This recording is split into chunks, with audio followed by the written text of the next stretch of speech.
নির্বাচনী দায়িত্ব পালনকালে একজন শিক্ষক জান্নাতুল ফেরদৌস তিনি মারা গিয়েছেন। তার মৃত্যু অনাকাঙ্ক্ষিত, তার আত্মার জন্য আমরাও মাগফিরাত কামনা করি।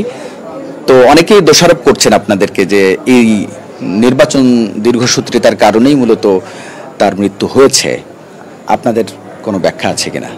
দায়ী আসলে কার? মানে সবার ভিতরে এক ধরনের প্রশ্ন জেগেছে এটা নিয়ে যে এই যে নির্বাচনের দীর্ঘসূত্রিতার কারণে সম্ভবত অতিরিক্ত পরিশ্রমের ফলে তার এই অকাল প্রয়াণ হয়েছে। আপনি কি বলবেন? আসলে পৃথিবীতে মানুষের যে যাওয়া আসা, আমরা এটা আসলে আমাদের হাতে নেই। আপনারা দেখেন একজন সুস্থ মানুষ হঠাৎ করে, এটা প্রতিদিনই ঘটছে, তার কোনো প্যাথোলজিক্যাল সিমটম নেই, তার কোনো রোগ নেই, কিন্তু সে চলে যাচ্ছে। তো আজকে মানে যে অভিযোগটি বিশ্ববিদ্যালয় প্রশাসনের বিরুদ্ধে এবং একই সাথে নির্বাচন কমিশনের বিরুদ্ধে আনা হয়েছে, আমাদের একজন সহকর্মী যিনি চারুকলা বিভাগের সহকারী অধ্যাপক জান্নাতুল ফেরদৌস মৌমিতা, তিনি প্রীতিলতা হলে আবাসিক শিক্ষক এবং পোলিং অফিসারের দায়িত্ব পালন করেছেন 11 তারিখে সকাল 9টা থেকে বিকাল 5টা পর্যন্ত।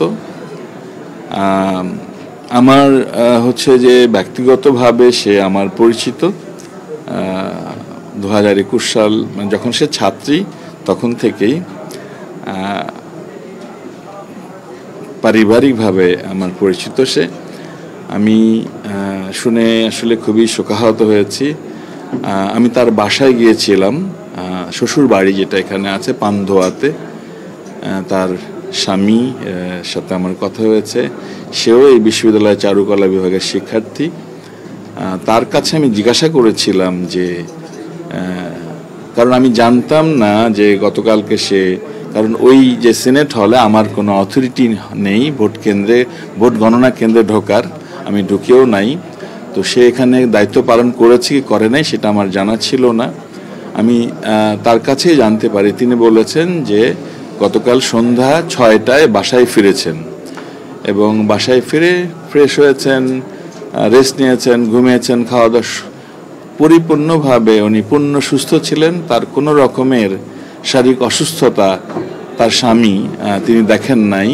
এবং সকাল 8টায় তারা মানে সকালে উঠেছেন ঘুম থেকে এবং ফ্রেশ হয়েছেন এবং 8টার সময় বাসা ছেড়েছেন, পূর্ণ সুস্থ ছিলেন। এইটি তার স্বামীর ভাষ্য আমার কাছে।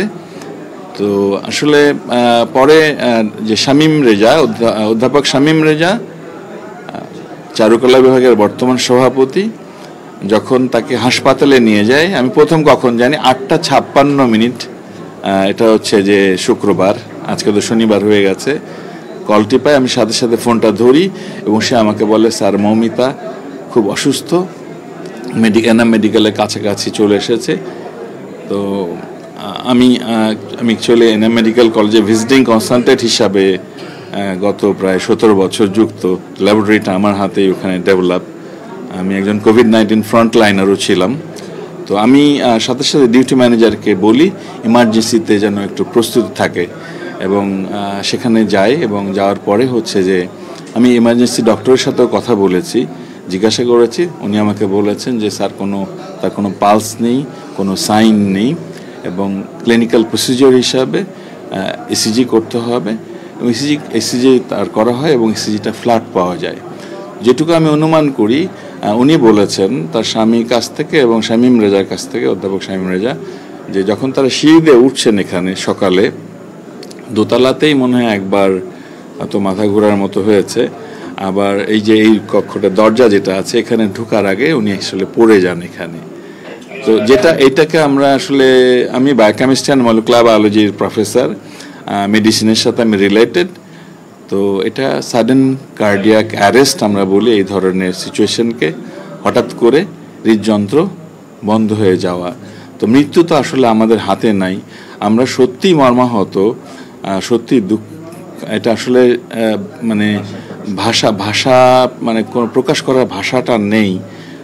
আর আমার কাছে সে আমার মেয়ের মতো ছিল, আমার বাচ্চাদের সে শিখিয়েছে। আমি এটা জি স্যার, বুঝতে পেরেছি। এই দায়টা আমাদের জন্য দুর্ভাগ্য, এই দায় বিশ্ববিদ্যালয়কে দেওয়াটা আমার কাছে মনে হয়েছে বিশ্ববিদ্যালয় প্রশাসন বা নির্বাচন কমিশনকে এই নির্বাচনী প্রক্রিয়াটাকে হচ্ছে যে প্রশ্নবিদ্ধ করাটাই হয়তো তাদের উদ্দেশ্য।